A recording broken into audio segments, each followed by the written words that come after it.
네, 안녕하세요. 여러분들의 구독과 좋아요로 이 채널이 유지되고 있습니다. 네, 영상 속도는 1.5배를 추천드리는 바이고요. 항상 구독자님, 멤버십 회원님들에게 감사하다고 말씀을 드리면서 제 본 영상은 추세기반영 투자 분석 영상이기 때문에 참고만 해두시길 바라겠습니다. 이번 내용이 좀 많기 때문에 어느 정도 이해를 부탁드리면서 시작하도록 하겠습니다. 네, 보게 되면 아무래도 SEC 바이낸스 내용 먼저 좀 다뤄보도록 하겠는데요. SEC 코인베이스 기소장의 여러가지 내용을 한번 보도록 하겠다. 그래서 결론 내용을 보게 되면 스테이킹 프로그램은 5개 스테이킹 가능한 암호화 자산이 포함이 되어져 있으며 5개 자산 각각 적용되는 스테이킹 프로그램은 투자 계약이므로 증권이다 라고 주장을 하고 있습니다. 그 5개 자산이 해당 이런 알트코인들이 대상이 된다라고 문서에 그렇게 기재가 되어져 있고요. 그리고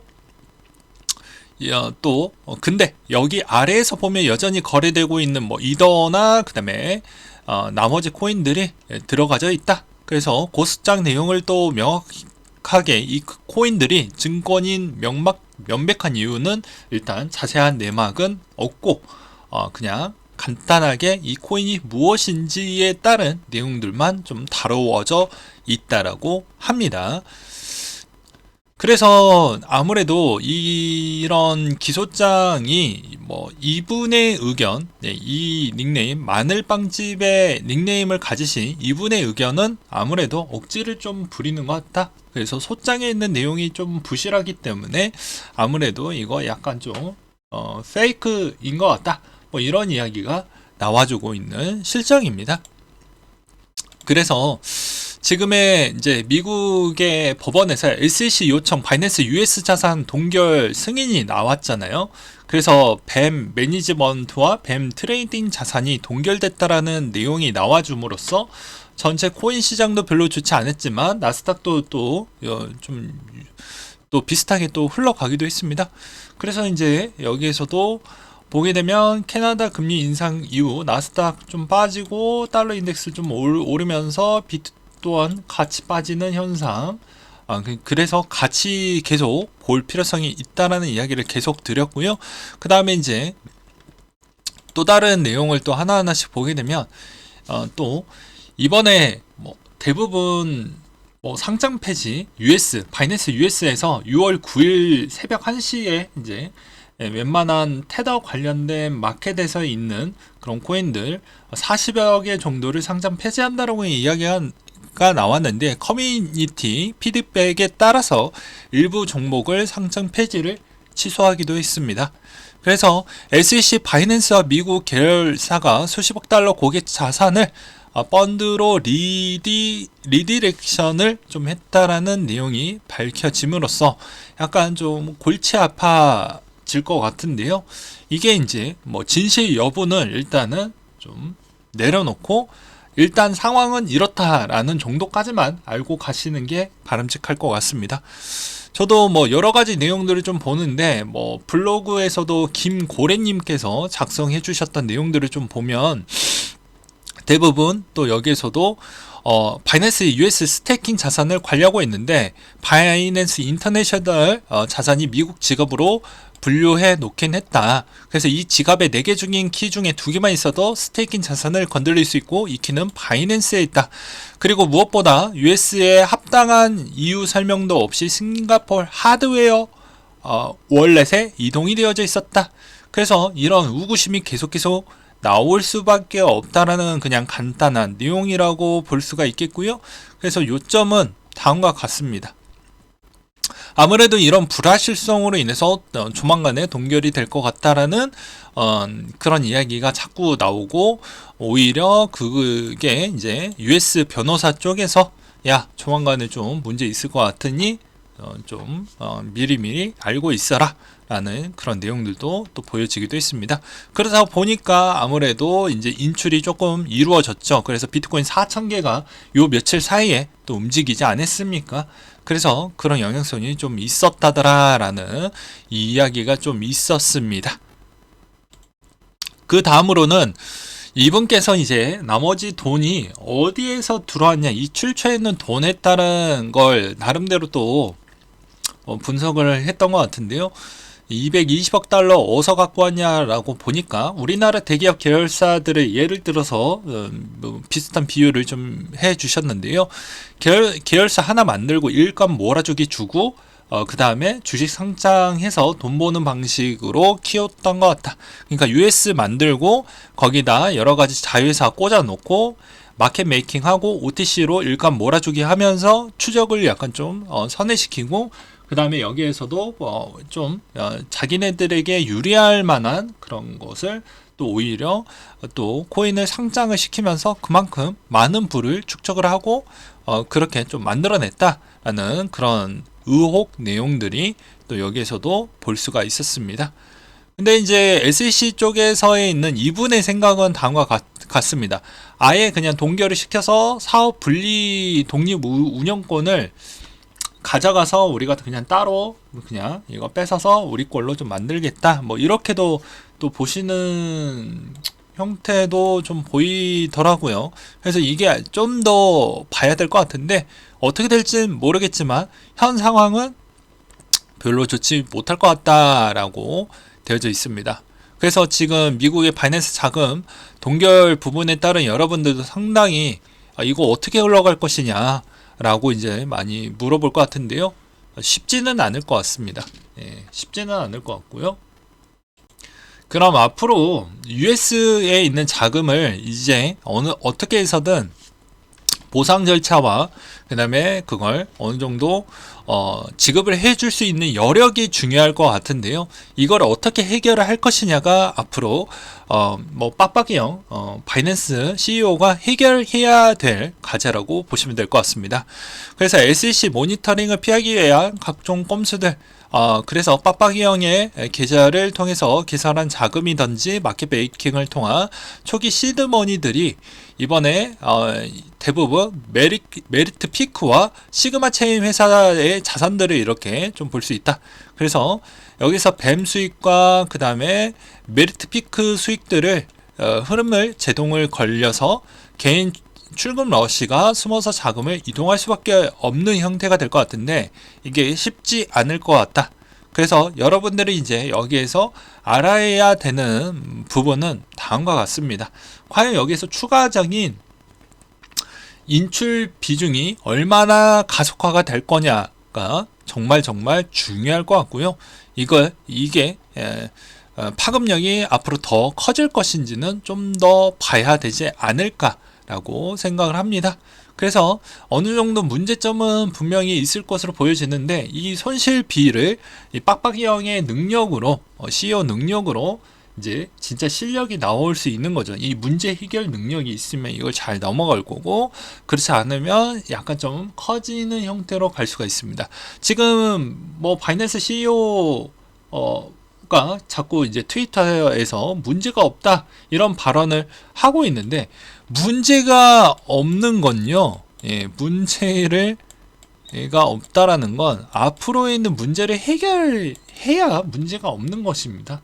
그리고 문제가 없다라는 이야기는 그냥 되게 두리뭉실하게 넘어가서 여러분들에게 신뢰도를 그냥 할 뿐이지 구체적인 내용이 담겨져 있지 않는 상태에서 문제 없다라고 이야기하는 건 우리에게 신뢰도를 주지 않죠. 이때까지 코인판이 그렇게 뒤통수를 여러 번 받아왔으며 그 이야기 고지곧대로 다 믿어주시면 안 된다고 저는 말씀을 드리고 싶습니다. 그 다음으로 또 보게 되면 요 시점에서 가장 중요한 건 또 이런 내용이 좀 될 것 같은데 자 기존의 바이낸스 US가 갖고 있는 형태를 좀 볼 필요성이 있습니다. 자 그러면 뭐 설립 어디에서 있고 그 다음에 어디에서 이제 제한 뭐 못하는 쪽, 그 다음에 코인은 뭐가 있고 수수료가 어느 정도 되고 이런 게 이제 볼 수 있는데 이런 것도 뭐 중요하긴 하지만 가장 중요한 건 지금의 여기에서 퍼센티지가 뭐가 가장 높냐가 중요할 것 같습니다. 비트코인이 여전히 가장 높은 거래 비중을 볼 수 있고 제가 어제까지 한 1억 달러 조금 더 넘게 거래가 되고 있다는 걸 볼 수가 있습니다. 그 다음으로 여기에서 알트코인들 비중에서도 그나마 높은 곳 것들은 여기에서도 또 미치는 영향 강도가 있을 수 있으니 이런 점을 좀 보실 필요성이 있겠고요. 테더 쪽이 좀 막히고 이 USD 요 USD BD도 좀 유심하게 볼 필요성은 있을 것 같습니다. 그래서 이게 테더 페어 부분 어느 정도 뭐 서비스 종료한다고 해도 그렇게 큰 타격은 제가 봐도 별로 없을 것 같다라는 생각이 좀 들었고요. 그 다음으로 이제 여러분들이 가장 중요한 건 아무래도 이런 내용이겠죠. 야, 너 준비금 얼마나 있냐? 그리고 비트코인 몇 개나 있냐? 그 다음에 이제 테더 비중하고 비트코인 이런 비중들이 어느 정도가 있냐? 이게 정말 중요하겠죠. 그래서 해당에 있는 우리는 이제 자료 기반형으로 계속 확인하면서 보실 필요성이 있을 것 같습니다. 그래서 매번 이제 이 비중이 얼마만큼 계속 빠져나갈 수 있냐가 정말 중요할 것 같고요. 그 다음으로 이제 또 요 시점에서 청산에 있는 B가 만족스러운 부분이 그러니까 숏에 있는 비중이 워낙 작게 나왔기 때문에 오히려 롱이 조금 더 터져나가는 현상을 볼 수가 있게 되겠습니다. 그 다음으로 이제 여러분들이 봐야 되는 건 BNB 부분, 바이낸스 스마트 체인 쪽에 있는 구독자 한 분께서 또 질문을 하셨던 게 있었는데 극단적인 뭐 예시로 댓글을 또 남겨주셨더라고요. 다 읽고 있습니다. 그것은 어느 정도 이게 문제가 발생을 하게 되면 어차피 그냥 동결이 되고 사용을 못한다라고 그냥 간단하게 생각하시면 될 것 같습니다. 그 다음에 이제 BUSD에 있는 자금도 생각보다 더 빠르게 빠져나가고 있다 라고 보시면 될 것 같고요. USDC도 같이 볼 필요성이 있겠죠. 요 시점에서도 빠르게 빠져나가고 있습니다. 왜냐, 코인베이스도 같이 조짐을 당하고 있기 때문에 이건 어쩔 수 없는 현상이다. 그렇다라고 해서 비트코인 쪽으로 좀 많이 갔냐? 그건 아니죠. 오히려 테더 쪽으로 또 많이 갔냐? 그건 아닙니다. 오히려 이제 이 자금이 좀 이탈을 하고 있다. 이제 돈이 어느 정도 인출해서 빠져나가고 있다. 이렇게 보는 게 또 맞기도 하겠습니다. 그래서 지금 상황은 뒤에 가서 한 번 더 정리를 드리도록 하겠는데요. 일단은 SEC 위원장의 임기는 26년도 6월까지 있고 이게 반감기 때까지는 계속해서 끌고 나갈 것으로 보여지고 SEC가 유가증권으로 명확하게 식별된 50개 이상 토큰은 일부의 SEC와 합의와 벌금을 내서 끝냈던 토큰들도 있죠. 그런 걸 잘 구별을 하면서 대응하시길 바라겠습니다. 그 다음으로 이제 SEC 증권 판단 코인 19종에서 국내 거래소에 상장된 현황을 보게 되면 코빗 14개, 빗썸 12개, 업비트 11개, 코인원 9개, 고박스 5개로 되어져 있고요. 앞으로 미치는 부분은 아무래도 SEC에 따른 여러가지 소송은 깁니다. 몇 년 걸려요. 그래서 법적 조치에 따른 부정적인 영향성을 빠르게 우리는 코인의 이동성을 보면서 대응을 할 필요성이 있다고 보시면 될 것 같습니다. 그래서 유출이 증가되는 비중하고 바이낸스 BNB 부분에 있는 토큰과 BUSD가 더 많이 빠져나가게 된다라고 하면 아무래도 바이낸스가 지금에 있는 US 비중이 생각보다 많이 비중이 생각보다는 그래도 좀 되기 때문에 이게 어느 정도 제대로 막힌다고 하면 약간의 타격은 충분히 있을 것으로 보여집니다. 그래서 이것도 앞으로 더 많이 빠져나갈 것인지 좀 유심하게 볼 필요성은 있을 것 같다라고 저는 말씀을 드리고 싶고요. 그 다음으로 이제 여기에서 한번 정리를 해드린다고 하면 바이낸스가 앞으로 여기에서 살아남을 거냐 아닐 거냐는 중요하지 않습니다. 그냥 바이낸스 힘을 조금 더 계획적으로 좀 힘을 빼고 있는 수순이다 라고 저는 생각을 하고 있습니다. 어차피 미국 안에서 주도적으로 키우려고 하는 거래소가 몇 군데가 보여지고 있고 제가 저번에도 설명을 드렸기 때문에 그거 기반형으로 지금 그렇게 좀 가려고 하고 있고 바이낸스 입장에서도 지금에서 어느 나라가 됐던 간에 빨리 자리를 잡고 이제 사업을 해야 되는 경우로 돌아왔기 때문에 쉽지는 않을 것 같습니다. 그렇다고 해서 바이낸스가 과거 FTX 사례처럼 그렇게 망한다라고 보기에는 어려울 것 같기도 합니다.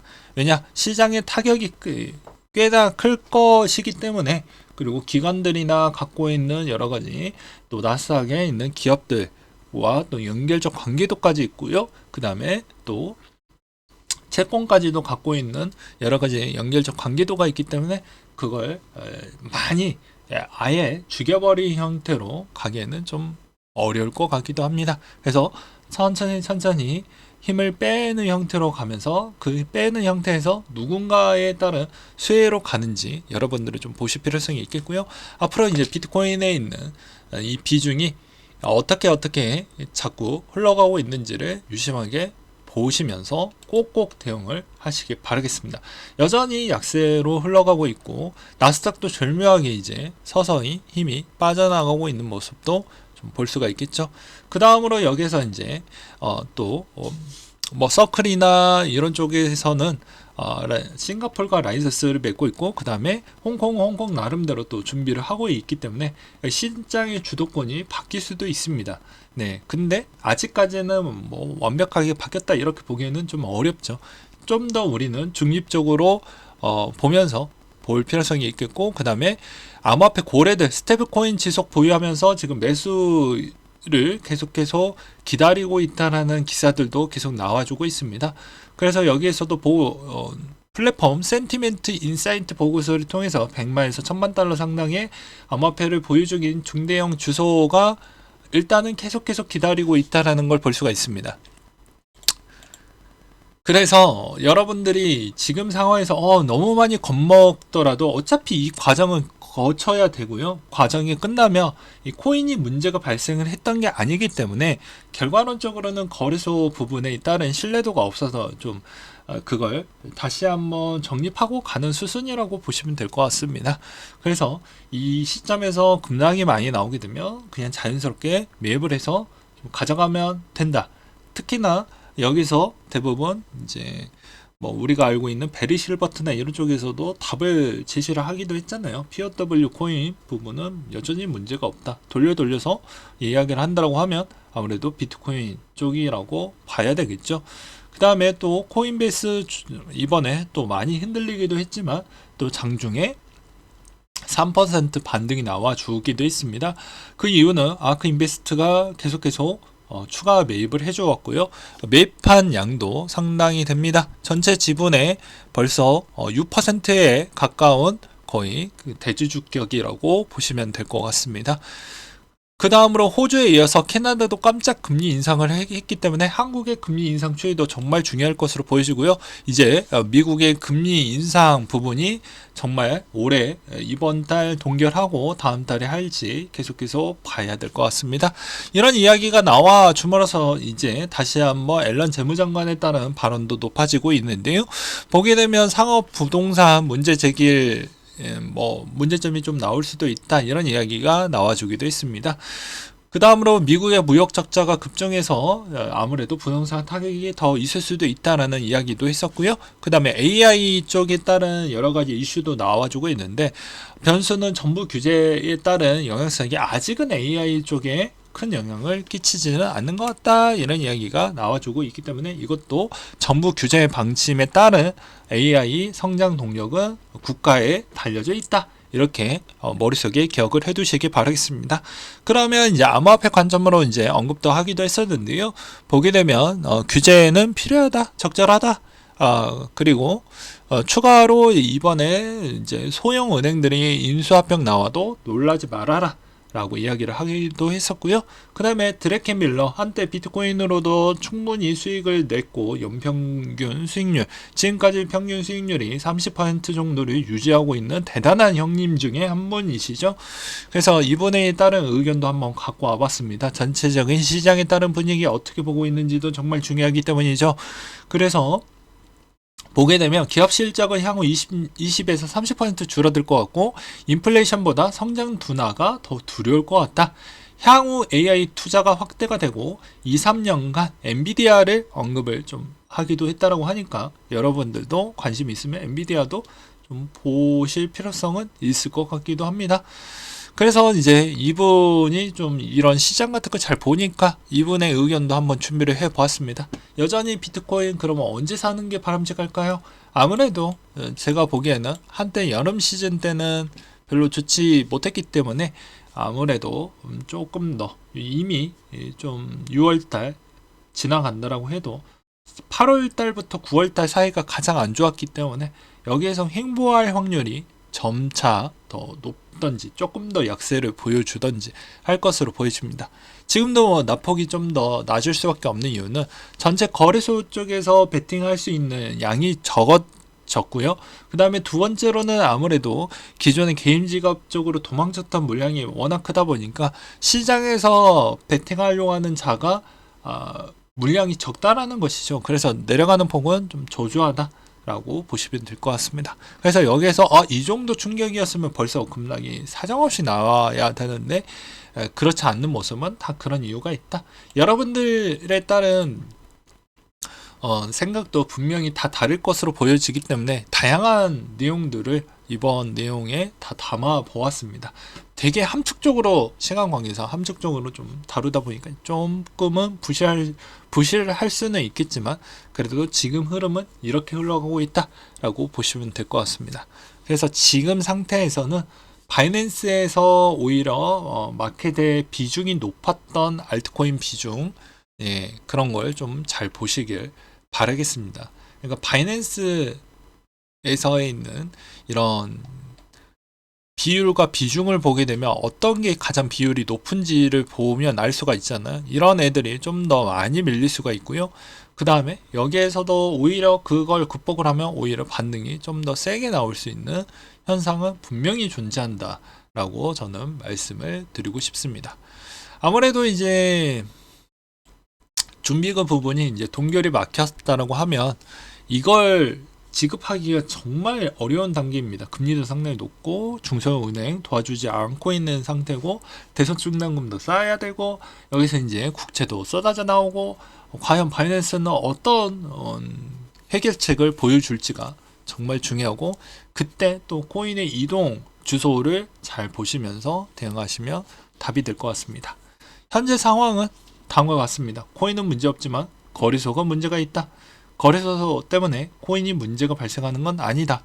그래서 본질은 코인이 저렴해질 때 우리는 더 많이 모아가는 형태로 대응을 해보자 라고 정리를 하면서 이상으로 마치도록 하겠습니다.